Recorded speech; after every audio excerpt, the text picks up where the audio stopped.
Ahora vamos a conversar sobre la parálisis facial, cómo ciertas situaciones nos podrían alertar para detectarlo a tiempo, y justamente con nosotros se encuentra el doctor Delgado. Doctor, muy buenos días y cuéntenos, ¿cuáles son esos detonantes para que se desarrolle una situación como la parálisis facial? Buenos días.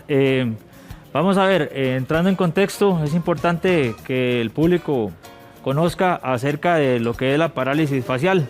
Existen dos ramas importantes, que es la parálisis periférica, que es la más frecuente, que se presenta en el 80% de los pacientes, y está el otro 20%, que es el central, que es el que deberíamos de tener un poquitito más de cuidado, sobre todo cuando empiezan o inician los síntomas.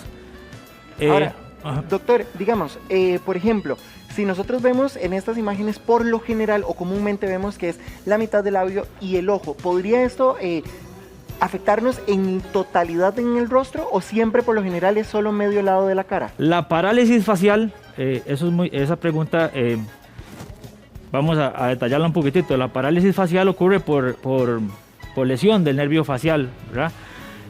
Usualmente la causa periférica, o conocida también como la parálisis de Bell, afecta principalmente un lado, únicamente es unilateral, y en muy pocas ocasiones, muy rara vez, se observan que sea bilateral, a diferencia de la central, de la parálisis facial central, que ya es de un origen a nivel meramente cerebral y no tanto del nervio.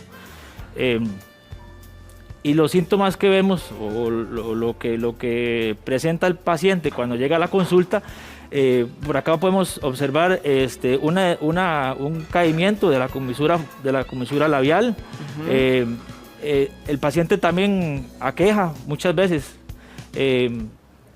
la imposibilidad para subir la ceja y también la caída del párpado, ¿verdad? Y la imposibilidad de poder cerrar el ojo de manera completa. Ahora, doctor, muchas veces se ha dicho que el cambio de temperatura de una forma muy brusca podría llegar a afectarnos. ¿Es esto cierto? Sí, la causa como tal de esos cambios de temperatura no se conoce o no la tenemos aún bien establecida, pero sí es muy frecuente que pacientes que llegan a la consulta, doctor, estaba, por ejemplo, en casa, estaba planchando, estaba cocinando, las ollas estaban hirviendo y tuvo que salir de emergencia. Abrió la refri y así es como detonó. El paciente empezó a notar sus síntomas que acabamos de explicar por acá, que son los tres principales quejas que refiere el paciente como tal. Ahora, si pasamos la imagen para ver la parte muscular, esto podría recuperarse, o sea, porque vemos una situación de estas y esto también nos podría afectar pues anímicamente. ¿Existe algún tipo de terapia y se puede recuperar al 100 o definitivamente uno nunca va a quedar como antes de la situación? Bueno, siempre hay dos panoramas. Siempre está el paciente que tiene éxito con el tratamiento y está el paciente en el cual le puede costar un poquitito más. Y depende mucho también de la lesión que tenga el nervio como tal o la causa per se. Muchas veces lo que es la parte de la parálisis facial central, el origen son malformaciones a nivel del sistema nervioso central, a nivel de cerebro, tumores, etc. Y si hay un daño irreversible de nervio, se puede decir que el paciente va a ser muy difícil que recupere en su totalidad lo que es la expresión facial normal. El que mejor pronóstico tiene es la parálisis de Bell, ¿verdad? La parálisis facial periférica, en la cual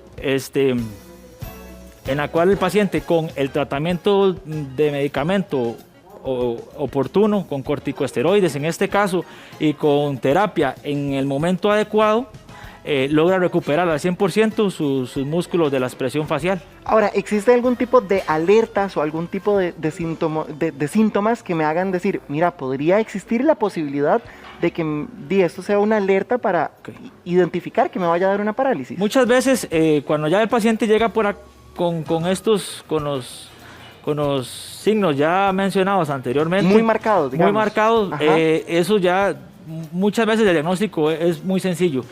¿Cómo podemos tener otros signos de alerta? Muchas veces inicia con un dolor de cabeza, un adormecimiento, ¿verdad? Una parestesia, sobre todo de una parte de la cara, de un sector de la cara, o a veces inicia también con un dolor de oído.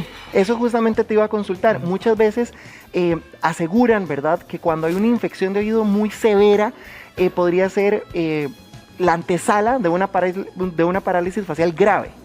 Sí, la infección dentro de otras causas, la infección de oído, también hay otros virus como la varicela, por ejemplo. Un resfriado común, eso pasa muy frecuente en ese tipo de patologías.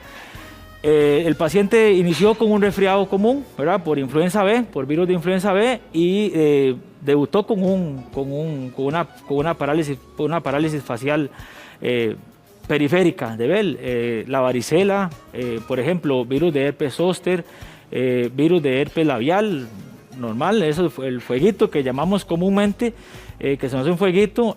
Si ese fueguito logra tocar el nervio, podría detonar una parálisis facial, o comúnmente llamado en nuestras casas o por los pacientes como un derrame facial. Ahora, ¿existe algún rango de edad mucho más establecido para que este tipo de cosas ocurren, o todos estamos igualmente propensos? Todos estamos propensos, no hay un rango de edad específico para una parálisis facial, desde los 0 años hasta los 99 años. Sin embargo, hay factores de riesgo, como por ejemplo el paciente que es mayor de 55 años, el paciente diabético también, hipertenso, puede tener tendencia o cierta afinidad por rango de edad para padecer de una parálisis facial. Ahora, doctor, digamos, me empieza a dar esos síntomas y ya yo empiezo a tener el ojo caído, ¿verdad? La boca un poco más corrida. Inmediatamente, ¿cuál es la recomendación? O sea, ¿qué se debe hacer de inmediato? De inmediato, consultar con el médico, ¿verdad? Definitivamente hay una serie de exámenes que realizamos en el consultorio, que usualmente podemos determinar si se trata de una parálisis facial periférica, de la que comento, que es mucho más frecuente y más común, o la central, que ahí sí son signos de alarma, y muchas veces la intervención es por quirúrgica, por neurocirugía. Ok, perfecto. ¿Y qué tipo de tratamiento se puede llevar para tratarla? El tratamiento para la parálisis facial de primera instancia son los corticosteroides, a dosis que nosotros o el médico que lo vaya a manejar así lo establezca. Muchas veces también la terapia física debe iniciarse, que esto es muy importante porque existe el mito de comer chicle cuando veo el caimiento de la comisura labial, del párpado, de los síntomas de alarma que hablamos anteriormente. Permiso. Ahora, por ejemplo, cuando hablamos de ese tipo de terapias, ¿podríamos recomendar o es correcto, digamos, aplicación de calor, estimulación eléctrica, algún tipo de masaje, no sé, como más terapia física pero facial para poder recuperar esos músculos, la movilidad? Sí, completamente de acuerdo. Eso es la terapia de elección para este tipo de patologías. Sin embargo, ahorita que mencionaba, lo importante es saber y determinar el momento en el cual vamos a arrancar con la terapia física. Lo que se recomienda en las casas, mientras vamos de camino a consultar al médico, es tal vez estimular con un masaje muy leve, muy suave, muy leve, correcto, porque en el momento en el que se encuentra la parálisis total que no puedo definitivamente emparejar la sonrisa, en el momento en el que no puedo levantar o mover la ceja, ¿verdad? O el mismo párpado, en ese momento, si empezamos a estimular o a hacer masajes fuertes o iniciar la fisioterapia, podría empeorar la condición y que el proceso de recuperación sea mucho más largo, ¿verdad? Mucho más, por un tiempo mucho más prolongado. Ok, perfecto. Doctor, muchas gracias por acompañarnos. Con todo gusto. Hoy, bueno, nosotros vamos a ir a una pausa comercial, pero por favor no